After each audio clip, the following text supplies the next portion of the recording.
네, 이번 한 주간도 성령 충만하시고 행복한 한 주간의 삶이 되시길 축원합니다. 인생을 살아가면서 우리 모두는 실은 사랑을 하며 삽니다. 모든 관계 속에 가장 중요한 주제가 있다면 사랑이죠. 남녀 간의 사랑, 부모, 자식 간의 사랑, 우리의 모든 일상의 삶 속에 사랑이 있습니다.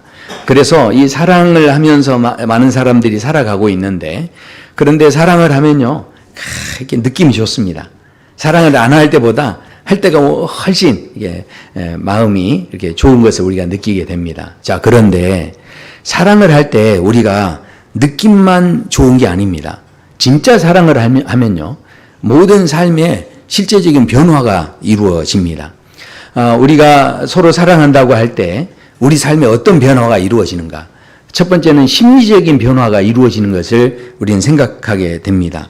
왜냐하면 사랑을 하면요, 훨씬 이게 긍정적인 감정들이 많이 생기고요. 그리고 내가 저 사람과의 관계 속에서 내가 더 좀 나은 사람이 되어야 되겠다. 내가 더 좋은 사람이 좀 돼야 되겠다. 이제 이런 그런 심리적인 그런 동기부여가 생겨집니다. 그래서 이 사랑을 진짜 하면 우리 안에 그런 변화가 있게 되죠. 또 신체적인 변화도 있습니다. 실제로 이렇게 사랑이 빠지면요, 이게 과학자들이 우리 안에 도파민이라든가 세로토닌이랑 옥시토닌 같은 그런 호르몬이 분비가 많이 된답니다. 그러니까 이 호르몬이 많이 분비가 되니까요, 우리 안에서 무슨 일이 생기냐면 이 면역 체계가 이렇게 아주 더 건강해지고, 그리고 심지어 이런 호르몬들이요, 통증을 완화시켜 준대요. 그러니까 내가 갈수록 아이고 아프다 하면 한번 생각해 보세요. 이게 지금 통증을 완화시켜 주는 그런 역할을 한다는 거죠. 그리고요, 그렇게 저런 호르몬들이 이제 분비가 되니까 이 얼굴의 혈색이 좋아지네요. 그래서 노래 가사처럼 사랑을 하면 예뻐져요. 이게 왜 그렇습니까? 그게 이 호르몬이 왕성하게 활발하게 분비가 되니까 그렇게 이제 여러 가지 변화가 생겨진다라는 거죠. 그리고 행동의 변화도 일어나게 됩니다. 왜냐하면 내가 관계를 유지하는데 그 사람과의 관계 속에서 더 관계를 좋게 하기 위해서 뭔가 책임을 지려는 이제 마음이 생기는 거예요. 그래서 어떻습니까? 약속을 하더라도 어찌됐든 관계를 좋게 해야 되니까 약속을 더 잘 지키려고 노력을 하게 되죠. 그러니까 나도 모르게 진짜 사랑에 빠지면요, 그 사람을 위해서 내가 뭔가 좀 더 희생하고 헌신하려는 이제 그런 마음이 생겨지는 겁니다. 자, 그런데 생각해 보십시오. 그러니까 우리가 사랑하기 이전과 사랑하기 이후의 삶에는 반드시 이렇게 변화라는 게 있다는 거예요. 그런데 그 변화가 상대방의 변화가 아닙니다. 다 어디서 일어나는 변화냐면 내 안에서 일어나는 변화죠. 그러니까 진짜 사랑을 하면요, 내 안에 놀라운 막 변화들이 일어납니다. 그런데 이 사랑이 조금 잘못된 사랑이면 집착하게 되고요, 그 상대방에게 강요를 하게 됩니다.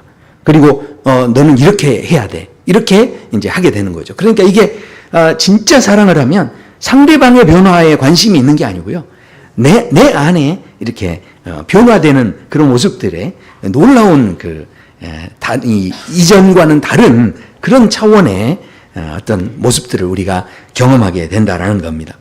오늘 우리가 읽었던 말씀에 이 디도서의 말씀은 그레데라고 하는 섬에 있는 거기에서 목회를 하고 있는 디도라는 사람을 통해서, 그러니까 이제 사도 바울이 그 디도에게 그 섬을 목회를 또 잘 하도록, 그리고 그곳에 있는 성도들을 향해서 이제 하나님께서 주시는 말씀을 전해주는 이제 그런 내용입니다. 자, 그런데 그 내용을 보면 디도에게 먼저 교회에서 감독과 장로들을 세우라 이렇게 말씀하고요. 그 다음에 악한 경향성을 가졌던 사람들에게 깨끗한 그 삶을 사는 것이 얼마나 중요한지 모른다, 이런 이야기를 이제 디도서 1장에서 했고요. 그 다음에 2장에 넘어가면서 이 늙은이와 또 젊은이들을 이렇게 비교해 가면서, 그러면서 자신의 어떤 이익을 위한 순종이 아니라 우리가 진정한 본을 보이는 그런 이제 삶에 대해서 어떻게 살아야 할 것인지를 말씀을 했습니다. 오늘 이 3장을 통해서는 결국 마지막으로 당부하시는, 우리의 삶의 진정한 변화를 위해서 마지막으로 당부하시는 말씀이 소개가 되는데, 그것은 바로 무엇이냐면 우리 안에 정말로 우리가 예수님을 만났다고 한다면 그렇다면 이전과는 다른 그런 변화가 있어야 한다라는 겁니다. 1절, 2절을 보시면요. 그래서 이렇게 말씀하죠. 너희가 모든 선한 일을 행하기를 원한다. 이제 이런 말씀으로 시작이 되는데 3절에 보면 우리도 전에는 말씀하죠. 그러니까 자신들도 이 사도 바울도 고백하는 거죠. 내가 예수님 만나기 전에는 이런 악한 모습들이 있었는데 그런데 내가 이제 예수님을 만나고 나서는 이런 선한 열매들을 선한 그 변화들이 내 삶에서 일어났다. 이제 이런 말씀을 하고 있는 것이죠. 그러니까 만약에 이런 변화의 열매가 없다면 그렇다면 이게 온전한 만남일 수 없는 거고 예수님과 우리가 만났다고 하지만 피상적인 만남일 수밖에 없다라는 것이죠. 자, 그렇다면 우리가 한번 질문해 봐야 되는 거죠. 나는 예수님을 믿고서 뭐가 바뀌었는가 하는 겁니다. 우리는 정말 예수님 믿고 어떤 부분이 바뀌었다고 생각하십니까? 예수님 믿고 나면요. 그러면 우리 안에 대부분 먼저 동선의 변화가 생겨집니다. 그러니까 예전에 처음에는요. 예수님 믿기 전에는 다 어떻게 했습니까? 야, 이렇게 날씨 좋으면 이 가을날 산으로 들러 막 이렇게 놀러 다녔습니다. 그런데 이제 예수님 믿고 나서는 어디로 갑니까? 이제 교회로 예배드리러 이제 교회로 오게 되는 거죠. 그리고 예수님 믿고 나면 만남의 변화가 있어지죠. 예전에는요 그렇게 놀러 다니면서 술 친구가 많았는데 그런데 이제는 어떻습니까? 세상 이야기하고 막 거기에 빠져 있는 그런 어떤 모습들이 있었는데 이제 점점 이상하게 그 친구들하고 좀 멀어지고 또 교회에서 다른 성도들과 또 믿음의 사람들과 교제하는 그런 일들이 더 많아지게 된다라는 거죠. 그리고 시간적인 변화도 생겨집니다. 예전에는 나를 위한 데 시간을 많이 투자했는데 그런데 예수님 믿고 나서는 다른 사람을 이렇게 돕는 일에 내 시간을 이렇게 많이 이제 투자하는 그 시간적인 어떤 변화들이 있게 된다는 거죠. 그것뿐만 아닙니다. 사고방식의 변화도 있습니다. 그래서 예전에는 일시적인 어떤 기쁨을 생각했는데 이제는 관점 자체가 영원한 것을 볼 수 있는 눈이 생겼기 때문에 그저 눈앞에 있는 것만 생각하지 않죠. 그래서 영원하신 하나님의 어떤 기쁨을 위해서 내가 더 그 어떤 걸 보더라도 거기에서 소망의 관점을 가지는 거죠. 어떤 걸 보더라도 이 감사의 막 관점을 가지는 거예요. 그러니까 이게 뭡니까? 사고방식이나 이것들이 이렇게 바뀌어지기 시작하는 거죠. 그리고 마지막으로 한 가지만 더 보면 우리 안에 있는 가치와 우선순위와 목표가 다 달라진다라는 겁니다. 그러니까 하나님 이제 자녀가 됐기 때문에 자녀로서 가치 있는 삶을 살기 위한 도전들이 있어지고 그리고 세상적인 일보다는 영적인 어떤 성숙을 위해서 더 내가 부단히 노력하고 그리고 복음을 좀 전해야 되겠다고 하는 새로운 목적이 생기는 거죠. 내가 예전에는 돈을 벌기 위해서 직장 생활을 했다고 한다면 이제는 돈 벌기 위해서 하는 게 아니라 이것을 통해 하나님께 영광이 되기 위해서 이렇게 직장 생활을 하는 이런 모습이 우리 안에 이제 생겨지게 된다라는 거죠. 그래서요, 진짜 믿음은 뭐냐? 성경에서 보면요, 믿음은 살아있다라고 말씀합니다.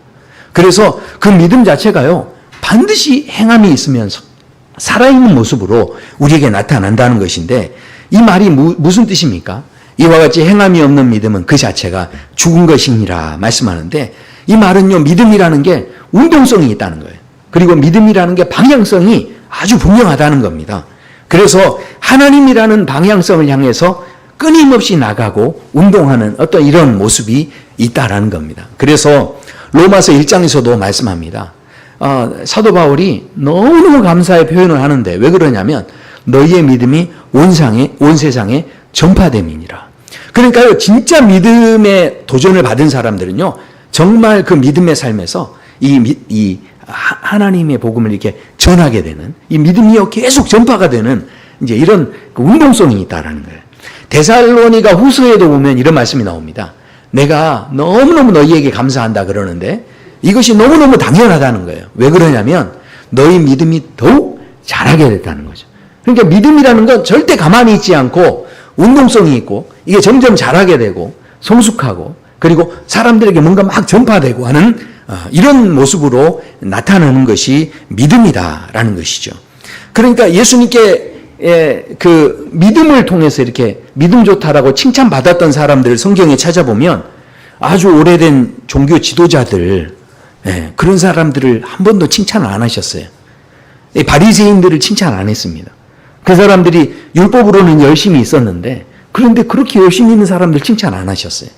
그리고 이제 간 믿었던 사람들을 칭찬하셨는데, 그 사람들이 누구였냐면 가나안 여인, 수로보니게 여인이었습니다. 그리고 백부장 같은 사람을 칭찬해 주셨는데, 그 사람들은 무슨 종교적으로 어떤 업적을 세운 사람들이 아니에요. 대단한 막 율법을 잘 준수했던 사람들이 아닙니다. 그런데도 그 사람들을 칭찬하시는데, 이 사람들은 신분이 비천한 사람이었고 또 어떤 사람은 이방인이기도 했습니다. 그러니까 이제 간 믿은 사람이고 정말 이 교회에 대한 어떤 율법을 가지고 충성스럽게 했던 그런 기존의 사람들이 아니었는데 그 사람들을 칭찬을 하셨어요. 근데 왜 칭찬하셨냐? 그 사람들이 전혀 사람들이 생각하지 못하게 그 사람들이 그 믿음이 제자리에 머물러 있지 않고 하나님을 향해, 예수님을 향해서 막 움직였다는 거예요. 그리고 파격적으로 예수님을 향해서 나갈 때 그 믿음을 보면 얼마나 간절함이 있었는지 몰라요. 그래서 성경에 보면 이 백부장이 그렇게 이야기합니다. 백부장이 가졌던 믿음은 뭐였냐면 이리 오라고 하면 이리 가고 저리 가라고 하면 저리 가고 하는 이런 어떻게든 말씀만 하십시오. 제가 이렇게 가겠습니다. 이런 마음이 있었던 거죠. 그래서 이걸 보시고서요, 이스라엘 중에서 아무에게서도 이만한 믿음을 내가 보지 못했다. 이렇게 예수님이 칭찬하실 정도였습니다. 수로보니게 여인에게는요, 이 계속 거절을 하셨더니 이 여인이 부스럭이라도 주십시오. 이렇게 하면서 은혜를 구합니다. 그러니까 이런 적극적으로 이렇게 다가서는 마음, 이것을 보시면서 뭐라고 하냐면 네 믿음이 크도다. 이제 이렇게 칭찬을 하셨다라는 거죠. 자, 그러니까 믿음이라는 건 뭡니까? 절대로 멈춰서 있는 게 아니라는 거예요. 그것은 계속 운동하게 돼 있고, 진짜 믿음은 자라게 돼 있고 성장하게 돼 있고요. 믿음은 이렇게 막 도전하며 앞으로 나아가는 그런 속성을 가지고 있다는 것이죠. 자, 그렇다면 한번 질문해 볼 필요가 있습니다. 오늘이 이제 10월 초순인데, 자, 이제 올 한 해는 이제 한 2달 남짓 남았습니다. 자, 한 해 동안 나는 얼마나 믿음으로 변화되고 있는지, 나는 정말 변화되기 위해서 도전하는 삶을 살고 있는지, 어떻게 작년과 올해 비교해 봤을 때 나의 모습은 어떤 것인가? 우리는 질문해 보게 됩니다. 절대 여러분을 죄책감을 자극하기 위해 제가 이런 질문을 드리는 것은 아닙니다. 한번 생각해 보십시오. 우리 성도님들 보면 그래도 열심히 믿음으로 애를 쓰시는 그런 모습들을 제가 봅니다. 그러니까 노력 안 한 게 아니에요. 열심히 아무튼 해보려고는 하는데, 그런데 문제는 뭡니까? 눈에 보여지는, 당장 보여지는 성과가 없기 때문에, 열매가 없기 때문에, 그래서 많은 사람들이 지금 쉽게 낙심을 해버린다는 겁니다. 서양 속담에 이런 속담이 있어요. 낙타의 등을 부러뜨리는 것은 마지막 지푸라기 하나다. 그러니까 그동안에 수많은 지푸라기가 다 쌓여 있었는데, 그 쌓여 있는 것들이 있었기 때문에 마지막 지푸라기 하나 딱 얹었더니 그것 때문에 이 낙타가 무너졌다는 거예요. 자, 그러니까 우리가요, 날마다 드리는 이 예배 시간들이 결코 헛되지 않다는 거예요. 물이 끓을 때도요, 이게 99도까지 돼도 물이 자글자글하고 아주 끓지는 않습니다. 근데 이게 막 보글보글 하면서 막 끓을 때는요, 100도가 딱 되면 이게. 그래서 이것은 이제 임계점이라고 하죠. 그 임계점이 돼야만 이게 막 끓어오르는 거죠. 대나무가 자랄 때도요, 이 순이 처음부터 오지 않는데요. 어떤 건 4년, 5년 계속 땅 속에만 이 뿌리를 내리고 있다가 그 시간이 지나면 그 다음부터, 임계점이 지나면 그 다음부터 이제 이 위로 줄기를 뻗기 시작한다라는 것이죠. 생각해 보십시오. 우리가 영적인 어떤 사건 속에서도 이런 일을 보게 됩니다. 사도행전에 보면 고넬료라는 사람이 있는데, 이 사람이 하나님 앞에 예배를 드리는데요, 하나님께 항상 기도했다는 거예요. 그리고 하나님께 항상 예배하는, 이제 그 경건하며 구제하며 이런 삶을 살았는데, 하루는 제 9시쯤 돼서 환상 중에 하나님의 사자가 나타나서 뭐라고 하냐면 이런 말씀을 합니다. 천사가 이르되 내 기도와 구제가 하나님 앞에 상달되어. 그러니까 무슨 이야기입니까? 하나님께서 생각하시는 임계점이 있다는 거예요. 하나님께서 받으시는 시간표가 있다는 거죠. 그러니까 우리가 지금 당장에는 눈에 이게 잘 보여지지 않아도 하나님께서 이것을 딱 받으시고 천사를 보내시는 그런 시점이 있다는 겁니다. 그러니까 우리 당장 눈에 보이지는 않더라도 우리가 하나님 앞에서 이 믿음의 도전들을, 이 믿음의 활동성, 운동력을 가지고 계속해서 이것을 움직여 간다는 게요, 이거 얼마나 중요한지 모릅니다. 여호수아도 그 백성들과 함께 여리고성을 도는데 13일 동안 도는데 그 중간에 아무 일도 안 일어났어요. 주변에서 손가락질하며 쟤들 왜 저러냐 이러면서 그렇게 비웃었을 텐데 그 비웃음 속에서도요 침묵을 지켰죠. 그리고 그 자리를 돌기 시작하는데 13일이 됐을 때 여리고성이 와르르 한꺼번에 무너지는 하나님의 역사를 보게 됩니다. 뭔가 그 믿음의 자리에 임계점이 있다는 거예요. 아람 장군 나아만 장군이 요단강에 가서 몸을 씻으라 했을 때 이 나병이 걸렸던 그 사람이 몸을 씻는데 7번을 씻으라는 거예요. 근데 6번까지도 좀 나을 만한 조짐이 있어야 신이 날 거 아닙니까?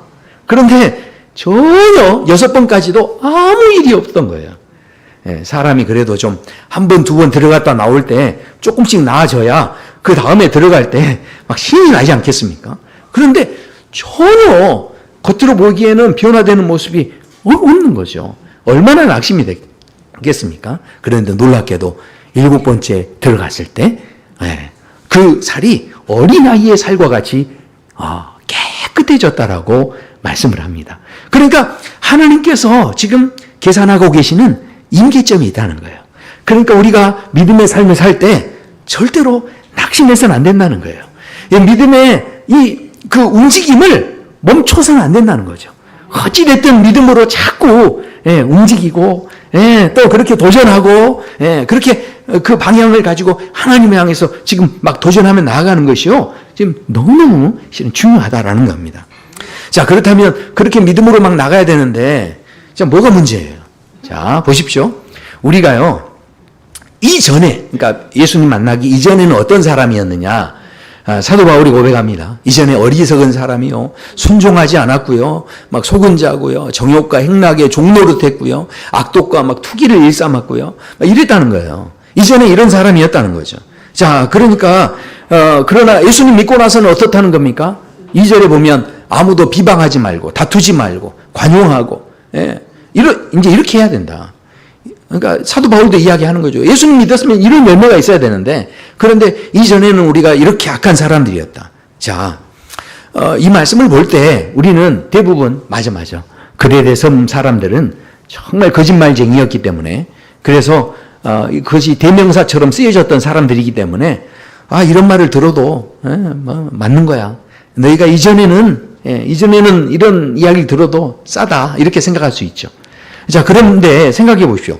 지금 여기 계신 분들에게 너희가 이전에는 하면서 너희가 어리석은 자였고 악한 자였고 이렇게 하면 거기에 대해서 온전히 맞습니다 목사님 말이 다 맞고요 이런 마음이 생기십니까? 제가 보기엔 절대 안 생겨요. 왜냐하면 제가 보기엔 우리 교회 성도님들 중에 제가 보니까 좀 다 착하신 것 같아요. 웬만하면 제가 악한 사람이 없어요. 다들 나름대로 다 착하세요. 그러니까 나름대로 다 착하니까 그래도 다른 사람하고 비교했을 때는 막 그 행악하거나 뭐 이러지 않았지 않습니까?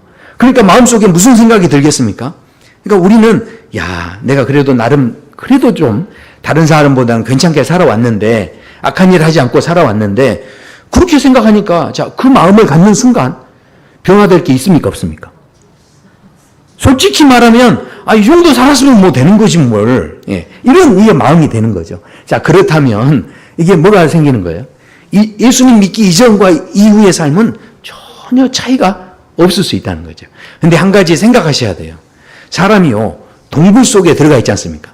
그러면 동굴 속에서 캄캄하니까 이게 얼마나 더러운지 몰라요. 그러나 빛이 비춰지면요 내가 이렇게 더러웠어? 그걸 깨닫게 되는 거죠. 우리는 지금 어차피 다 동굴 속에 있기 때문에 누가 얼마나 깨끗하냐 더러우냐 이거 아무리 이렇게 지적하고 해도요 다 보면 그게 다 도토리 키직인 거죠. 그게 아무도 모르는 거예요. 자, 중요한 거 생각해 보십시오. 그렇다면 우리가 여기 계신 분들 다 착하신 분들이에요. 할렐루야. 예. 아니 동의를 안 하시네. 예. 아니 진짜 착하시다니까요. 예. 우리 교회 분들 제가 보니까 제가 목회지 많이 돌아다녀 봤잖아요. 그래도 저희 교회 분들처럼 이렇게 착하신 분들이 없어요. 진짜 착하세요. 그런데 생각해 보십시오. 우리가 정말 실은 착해서 착한 게 아니었던 거죠. 이걸 생각해 보셔야 돼요. 왜냐하면 내가 막 선하게 살고 착하게 살고 이렇게 했는데 누군가가 나한테 잘해주니까 내가 잘해주는 거죠. 만약에 누군가가 나를 막 미워하면, 막 나를 괴롭히면 내가 그 사람에게 계속 잘해줄 수 있을까요? 이게 어려운 거죠. 근데 그 사람이 막 나를 죽이겠다고 막 쫓아오고 그러면 나도 어떻게 되겠습니까? 지렁이도 밟으면 공투를 하는데, 그런데 그렇게 누군가가 나에게 막 계속 악을 행하면 나도 이제 참지 못하고 막 소리 지르고 막 그럴 거예요. 그렇지 않습니까? 우리가요, 여기 계신 분들은 욕이라는 걸 다 모르고 사시는 분들인 줄로 믿습니다. 그러니까 왜 근데 욕을 안 하고 사실까요? 왜 그러냐면 이게 주변에서 사는 사람들이 욕하는 환경에서 우리가 살고 있지 않기 때문이에요. 제가 시골에서 살면서 우리 친구들하고 같이 막 치고받고 장난치고 그러는데요. 욕을 얼마나 많이 했는지 몰라요. 그래서 그 욕을 하는데 그게 전혀 나쁜 의도가 아니었고 그렇게 막 욕을요. 어떻게 하면 진짜 찰지게 했어요. 근데 그 욕을 얼마나 이렇게 상상이 안 되시죠? 근데 제가 그렇게 막 욕을 했는데 근데 우리 친구들하고 나쁜 마음은 진짜 1도 없었어요. 그리고 막 장난치면서 막 그렇게 욕을 하는데 이제 예전에 제가 서울에 이렇게 한번 왔다가 친구들하고 같이 돌아다니는데 친구들하고 막 반가워가지고 또 만나면서 막 욕을 하면서 반갑다 친구야 하면서 막 내가 이거 실제로 지금 해볼 수도 없고 정말 답답해 죽겠네요. 아무튼 그렇게 막 욕을 하면서 반갑다고 이렇게 했는데 주변에 있는 모든 사람들이 굉장히 심각하게 저희를 쳐다보는 거예요. 이게 지금 싸움이 일어났나 이런 지금 마음으로 막 쳐다보시는데 그때 제가 충격을 받았어요. 그래서 이게 아니구나. 저는 그동안 욕이 표준어인 줄 알았는데 표준어가 아니었구나. 그래서 이제 그 다음부터 제가 마음속에 기도하기 시작했어요. 하나님, 덕이 안 됩니다.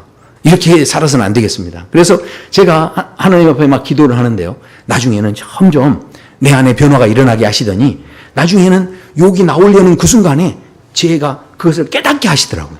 제 입술에 파수꾼을 세워주세요. 막 기도했는데 진짜 파수꾼이 다 그걸 막아서는 거예요. 그러니까 그 다음부터 이제 욕을 하려다가 속으로 쏙 들어가는 거예요, 이게. 그래서 그러면 또 하나님께 너무 감사합니다. 이렇게 제가 고백했던 적이 있습니다. 그러니까 한번 생각해 보십시오. 실은 우리가 착해서 착한 게 아니고 알고 보면 우리가 지금 살아왔던 그 환경이요. 모든 상황 자체가 다 엄한 은혜 가운데 있는 거예요. 근데 사람이 너무 치열하고 너무 악랄한 사람들하고 같이 있으면요. 이게 나도 모르게 함께 거기에 물들게 돼 있는 거죠. 그러니까 우리가 지금 생각해야 될 게 뭡니까? 내가 그동안 착하게 살 수 있었던 게 내가 착하고 내가 온유하고 이래서가 아니라 뭡니까? 내 주변에 있는 사람들이 다 그런 걸 도와줬기 때문에 그 하나님의 은혜가 있었기 때문에 내가 착할 수 있었다라는 거죠. 자, 그렇다면 도대체 오늘 본문에서 이 변화, 어떤 변화를 지금 이야기하시는가?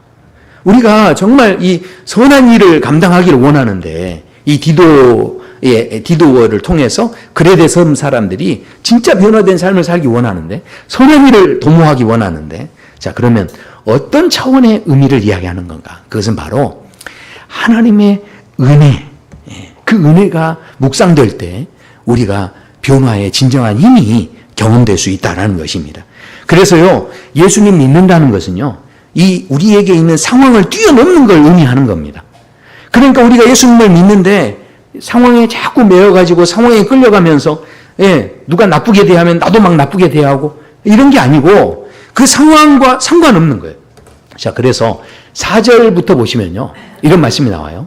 우리 구주 하나님의 자비와 사람 사랑하심이 나타날 때에 결국은 사람 사랑하는 게요, 누구 힘으로 된다는 겁니까? 하나님의 자비로우심 때문에. 그래서 5절에 보면 긍휼하심을 따라 우리가 씻음을 받고 성령으로 새롭게 되어졌다는 거죠. 그러니까 하나님의 자비와 긍휼이 있기 때문에 그 안에서 하나님의 그 풍성함으로 말미암아 우리가 비방하지 않고 다투지 않고 그렇게 살아갈 수 있는 그런 삶이 가능하다 하는 것을 말씀하고 있습니다. 자, 이게 무엇을 의미하겠습니까? 우리의 변화라는 것 자체가 내가 이거 변하지 않으면 내가 불이익을 당할 것 같아요. 왜 내가 체면 때문에 그래 내가 우리 교회 장로인데 내가 그래도 권사인데 이러면서 내가 변화되려고 막 이렇게 노력을 하고 이렇게 해서 변화되는 게 아니라는 거예요. 아까 말씀드렸듯이 상황적으로 내가 욕할 일이 별로 없으니까 착한 거예요. 그게 지금 그런데 생각해 보십시오. 정말 이 성령의 은혜로 말미암아 이 착한 사람들은 어떤 사람들입니까?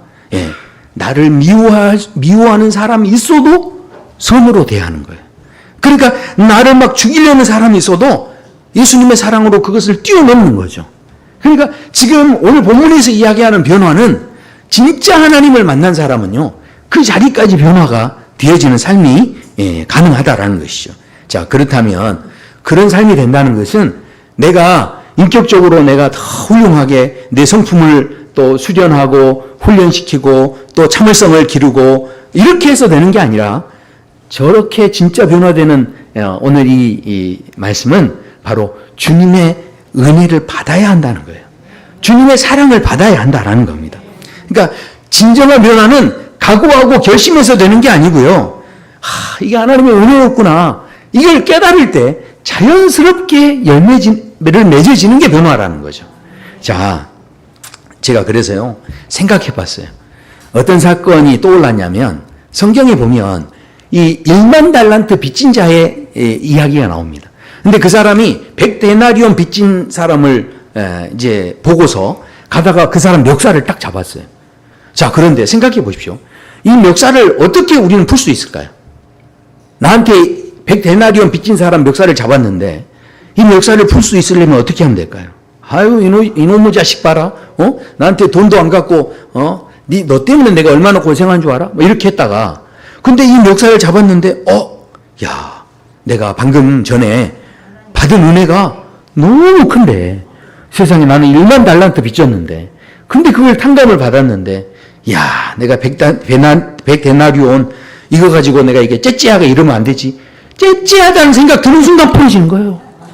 이게. 그렇지 않습니까? 이 멱살 놓으라고 옆에서, 사람이 그럼 못 쓴다고, 사람이 그 인격적으로, 그러면 안 된다고 옆에서 아무리 이야기해도요, 이거 풀지 못하는 거예요. 그러나, 내가 받은 은혜가 얼마나 큰지 깨달아져야, 이게 자동적으로 이게 풀어지는 거예요, 이게. 자, 한번 생각해 보십시오. 1만 달란트 빚진 자가 탕감을 받았는데, 실제로는요, 돈을 생각해 보세요. 내가 지금 500억 빚졌는데 그 500억을 다 한순간에 다 없애준 거예요. 500억 갚을 수 있습니까? 없습니까? 우리 형편에 못 갚죠. 평생에 일해도 못 갚을 돈이죠. 자, 그런데 세상에 그거를 탕감을 해준 거예요. 자, 그렇다면 그 탕감해 줬으니 얼마나 좋으시겠어요? 근데 진짜 좋은 건 돈 탕감해 준 게 아닙니다. 진짜 축복은 돈 탕감해 준 데 있는 게 아니에요. 생각해 보십시오. 그 빚을 졌다고 한다면 그 다음부터 무슨 이 돈과는 비교도 할 수 없는 진짜 축복을 이 1만 달란트 빚진 사람은 받은 겁니다. 그게 어떤 축복이냐면 사람이요 빚을 지지 않습니까? 그러면 주인을 늘 피해 다니는 거예요. 주인을 볼 때마다 미안하고요. 어떻습니까? 어찌됐든 그 빚진 사람 어떤 그 빚쟁이를 어떻게 합니까? 여기를 가면 이거 또 만나면 어떻게 하나? 계속 불안해하고요. 그 다음에요, 막 떨리고요. 그 다음에 뭡니까? 사람을 만나도 혹시 저 사람 빚 받으러 보는 사람 아닌가? 그러면서 그러고요. 집에 있어도요, 띵동 하면 혹시 그 사람 아닌가? 막 하면서 계속 두려워하고. 우리 성도님들은 그런 경험을 하나도 안 해보셨나 봐요. 근데요, 그 빚을 진 사람의 심정을 한번 상상해 보세요. 세상에 집에 가만히 있어도요, 뭐 옆에서 발소리만 나도요, 막 마음이 얼마나 떨리겠어요. 또 빚 갚으러 갚으라고 또 왔나봐. 막 그러면서. 예. 그러니까 밥을 먹다가도 체하는 거죠, 이게. 밥을 어디 가서 식당에 밥 먹다가도 어떻게 합니까? 그 돈 있으면 돈 갚아라! 그러고 쫓아올까봐. 그래서 이게 뭡니까? 밥을 먹어도 이게 잘 넘어가지는 않는 거예요. 세상에. 근데 그걸 다 탕감을 받았으니 이제는 주님을 봐도 두렵지가 않아요. 떨리지가 않아요. 주님을 봐도요. 이제는 어떻습니까? 피해 다니지 않아도 되는 겁니다. 그러니까 지금 이렇게 해결한 것보다 더 중요한 건 이 사람 안에 이제 더 이상 쫓겨다니지 않아도 되는 자유함이 생긴 거죠. 그러니까 그것에 대해서요, 내가 정말 묵상하고 그것이 얼마나 큰 은혜인가 이것을 다 깨닫는 사람은요, 잡았던 멱살을 잡고도 맞아. 이 사람이 쫓겨다닐 때 얼마나 두려웠을까? 이 사람이 얼마나 밥 먹을 때도 소화가 안 됐을까? 이 생각하면 이게 저절로 나아지는 거죠. 그리고 어떻습니까? 더 이상 쫓겨다니지 말아라. 그러니까요, 인생이 비참한 건요, 돈 때문에 비참한 게 아니라요, 그 불안함 때문에 인생이 비참해지는 거예요. 인생의 삶 속에요, 이 불안함이 계속 있다는 것만큼 이게 인생을 처참하게 만드는 게 없는 거예요. 그런데 세상에 그 탕감한 것 때문에 그 모든 이 비참한 인생에서 건짐을 받은 거죠. 자유함을 받은 거죠. 그러니까 이것이 얼마나 큰 행복입니까? 그러니까 이게 더 이상 내 삶에서 막 이 불안한 삶의 지배를 받지 않는다는 거, 이게 복입니다. 자, 이거 지금 느낌들이 안 오시니까 제가 좀 느낌이 오게 다르게 한번 설명을 해드릴게요. 악한 사람들을 우리 주변에서 보면요, 이 사람들은 진짜 잘 되는 것 같아요. 왜냐하면 식당에 가서도요, 진짜 막 미친 척하고 막 큰 소리 지르고 막 이런 사람 보면 어떻습니까? 막 종업원들이 막 이렇게 와가지고 막 놀래가지고 얼른 와가지고요, 음식도 어떻습니까? 예, 큰 소리 막 쳐야 막 이렇게 막 제대로 나오고 그렇습니다. 그러면 막 불평불만을 막 쏟아내면요, 그러면 그다음부터 막 더 잘해주고요, 막 이렇게 합니다. 그러면 그런 일을 볼 때마다 우리 마음에 무슨 생각이 들까요? 나는 호구인가? 나도 저렇게 하면 좀 더 대접 받을라나? 막 이런 생각이 들 정도죠. 근데 곰곰이 한번 생각해 보세요. 실은 그 사람들이 얼마나 힘들게 사는지 몰라요. 왜냐하면 그 음식점이나 이런 데 갈 때마다 어떻습니까? 건수를 하나 잡아가지고 조그마한 일에도 소리를 한번 쳐야 되잖아요. 그러니까 밥을 먹을 때도 어떻습니까? 머리카락이 있나 없나? 그러면서 막 뒤져보면서 막 밥을 먹어야 되는 거죠. 그리고 어떻습니까? 새우 수염을 봐도 야, 이게 지금 머리카락이냐 아니냐? 막 하면서 고민하면서 막 먹어야 되는 거죠. 그런데 어떻습니까? 우리 같은 사람은 그런 거 신경 하나도 안 쓰고 맛있게 그냥 먹잖아요. 근데 이런 사람들은요, 늘 삶의 자리가 그런 걸 찾아내야 돼. 그러니까 늘 힘들게 사는 거죠. 중간에 그렇게 하면, 힘들게 사면 서비스라도 하나 더 얻어먹잖아요. 근데 그 서비스 하나가 뭐가 좋습니까? 살만 더 찌지. 오히려 그 서비스 때문에 건강만 나빠지죠. 그런데 결국은 어떻습니까? 불평불만을 하면 대접받는 것 같고 그런 것 같지만, 그러나 그걸 해내기 위해서, 그걸 받아내기 위해서요, 그 사람은 그 힘들게 막 사는데, 그 힘든 삶을 살다 보니까 자기가 만나는 모든 사람들도 다 자기처럼 보이는 거예요. 그러니까 만나는 사람들에 대해서 저 사람이 혹시 나를 공격하지 않을까? 이렇게 이제 생각하니까 불안한 삶을 살 수밖에 없는 거죠. 그리고 어떻습니까? 모든 사람들이 다 뭔가 계산하고 있다라고 생각하는 거예요. 그런 마음으로 사람들과 관계를 맺으니까 그 삶 자체가 이게 편안하고 행복하겠습니까? 그럴 수가 없는 거죠. 그러니까요, 사탄을 한번 생각해 보십시오. 우리 성도님들 사탄의 입장에 대해서 한번 생각해 보셨어요? 우리 사탄이 누구를 괴롭힐 생각만 하고 다니니까 얼마나 피곤하겠어요. 누가 잘 되면 우리는 막 기뻐해주고 좋아해주잖아요. 그런데 사탄은 욥이 잘 되니까 그거를 못 참고 배 아파하면서 어떻게든 끌어내리기 위해서 막 예를 쓰고 그렇게 돌아다니는데, 생각해 보세요. 그런 삶을 산다는 게 얼마나 힘들겠어요. 그러니까 스스로 모든 그 삶의 자리가 죄가 있고 벌이 있고, 그 스스로 그렇게 억압이 있고 자기를 막 누르고 뭐 그런 환경으로 스스로 만들어가는 거죠. 그러니까 심판받기 전부터 이미 그 삶의 자리가요, 늘 불안한 그런 삶의 자리를 살아가는 거죠. 그런데 하나님의 은혜를 바라보는 사람들은요, 그런 은혜를 받고 막 사니까 너무 감사한 거예요.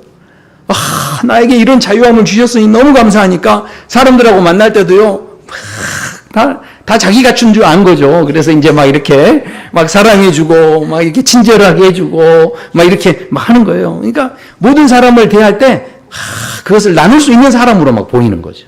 예. 그러니까요, 진짜 중요한 행복은 어디 있냐면 내 눈이 변하는 거예요. 그러니까 이게 그 악하게 사는 사람은 보는 게 다 악한 거예요. 그러나 정말 주님의 사랑을 받은 사람은요, 작은 소자를 봐도 주님으로 보이는 거예요. 그러니까 그 소자에게 한 그릇을 대접하는 그런 마음이 자연스럽게 나오게 된다는 거죠. 그런 마음 갖고 사는 게 얼마나 큰 행복이겠습니까? 자, 그래서요, 진짜 변화는 오늘 그래서 말씀합니다. 진짜 변화는요, 어디서 되는 것이냐. 자, 우리에게 선한 일을 감당할 수 있을 때 우리가 거기에 진짜 변화가 있다고 말씀합니다. 자, 그러면 선한 일이 뭐예요? 선한 일이. 결국은요, 마태복음 19장에 보면 17절에 그런 말씀이 오직 선한 이는 오직 한 분 하나님이시다. 그런 말씀이 나옵니다. 그러니까 무슨 이야기입니까? 이것은요, 선함은 하나님께만 있다는 거죠. 그러니까 내가 구제하고 친절을 베풀고 이렇게 하는 게 다 알고 보면 이 세상 사람들이 그렇게 하는 것은 다 자기의 이익이 있고요, 뭔가 자기가 얻을 것이 있기 때문에 그렇게 하는 거예요. 그러나 하나님의 선하심으로 이 친절을 베푸는 사람은 뭘 이렇게 바라는 게 없는 거예요. 왜냐하면 그건 하나님을 드러내는 거니까요. 그러니까 자기를 드러내는 게 하나도 없는 거죠. 하나님을 드러내는 것, 그것이 바로 진정한 선함의 모습이다라는 거죠. 그래서 창세기 49장에도 보면 요셉을 이야기할 때 그가 무성한 가지다. 그리고 그 무성한 가지가 담장 밖을 넘었대요. 생각해 보세요. 우리 담장 안에만 있으면 대추나무 열매가 맺혀도 우리 걸로만 다 딸 수 있어요. 근데 담장 밖을 넘어가 버리면 어떻습니까? 남이 따가도 다 나눠줘야 돼요, 다. 그런데 생각해 보세요. 햇볕이 이렇게 쫙 비치면, 그 햇볕이 딱 비치면 모든 것에는요, 그림자가 생깁니다. 그런데 그 그림자가 생길 때 자기 것만 생각하는 사람은 그림자 인생으로만 사는데, 그런데 이게 자꾸 커지기 시작하면요, 그 그림자가 뭐가 되냐면 그늘이 되죠. 그래서 사람들이 피할 수 있는 곳이 되고요, 이 더위를 이렇게 피할 수 있는 그런 그늘이 되는 거죠.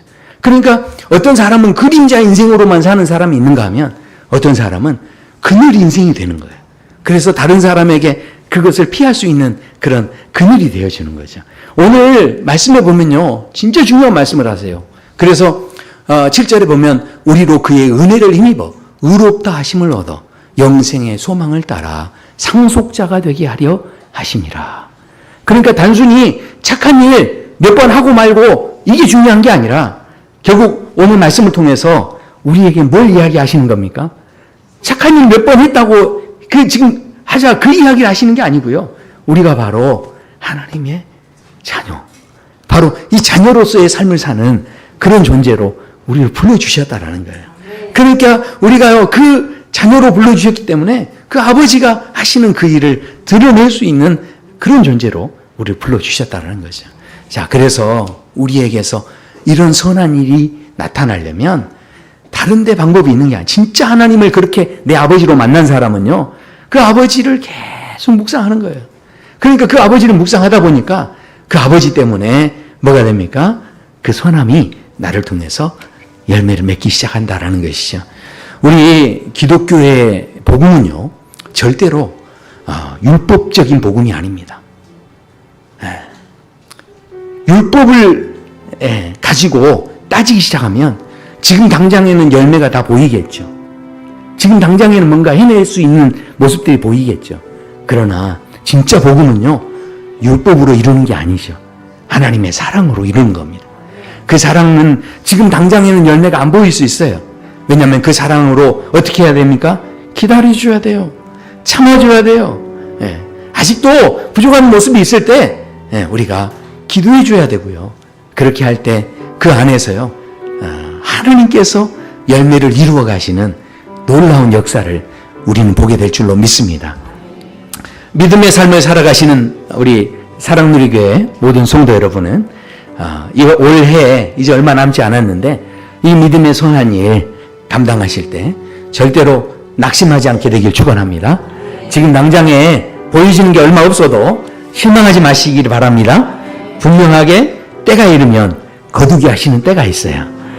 그 하나님의 은혜를 바라보고 우리 남은 2달 반 정도의 시간도 우리 믿음으로 우리 전진할 수 있기를 축원합니다.